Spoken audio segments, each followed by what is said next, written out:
Bobby J writes and asks me if I am envious of other writers, even writers who don't write fiction, like Wesley Morris, the film critic from Grantland, or other people. This is an old saw that people like to use against other people to say that you're being envious or you're jealous of someone because they've made more money or they've got more name recognition. And it's nonsense. People can be criticized because they're good, bad, or indifferent. You can be objective. I will grant that the vast majority of artistic disputes or whatnot are probably based on envy, jealousy, and those kinds of things. Just a snappishness, a petty, childish stuff. But my take is has always been different because I think quality rises in the end. Uh, History shows us that something that is great has what I call an ever-widening cone of greatness. More people read Emily Dickinson now, have read her, than in her whole lifetime. And in 100 years, more people will have read the poems of Emily Dickinson than all the people who've read her poems in the last 120 years already. Why? Because there's some good stuff there. I think Emily Dickinson is overrated, but I use her as an example. By the same token, people, when they Google or they use whatever function they use to look up film reviews in 20 or 30 or 50 years after I and Wesley Morris presumably are dead, no one's going to care that Wesley Morris has written for big publications and I wrote for my website. They'll just look at the quality. The source will not matter. People will look at my Dan Schneider video interviews and they'll say, wow, that's good stuff. They'll look at the television talk shows that post their stuff online and they'll say, that's shit.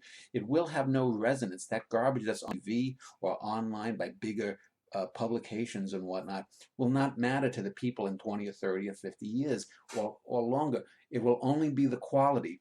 And so you will have this blurring of boundaries over time, and people will be talking about Dan Schneider because of the quality of my writing, because of the quality of my insights. In 2080, no one will care where the stuff comes from. Only quality matters in the long term. This is a lesson that is shown again and again, but never seems to get to be learned because most people just want that little crutch of fame to lean on. It's sad, but it's unfortunately true. Um, so anyway, no, so I don't have any envy. I do wish, of course, that my wife Jessica and I, because we are great writers, could get our stuff published. But that doesn't mean that I envy a Dave Eggers. You know, no one now really takes Dave Eggers seriously. Real people who are real readers. People know a Jonathan Franzen is bad. They don't look at a Jonathan Franzen and say, "Oh, he's as great a novelist as Herman Melville or the Russian moralists or whatever." There is a qualitative difference that's apparent even at the start. But because he's famous and he sold a lot of books, because a lot of his stuff was published, that's what they look at as success. The success is not in the quality, but in the fame. And this is one of the great human tragedies, if you will, minor T tragedy, of current life is that quality, there is no currency of excellence. And that's what we need. We need to get away from the currency of pelf towards the currency of excellence.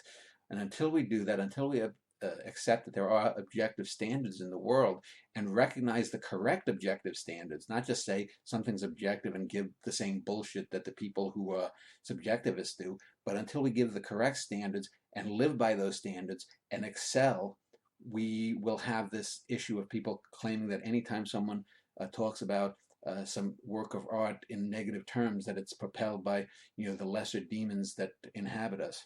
So anyway, I hope that answers your question.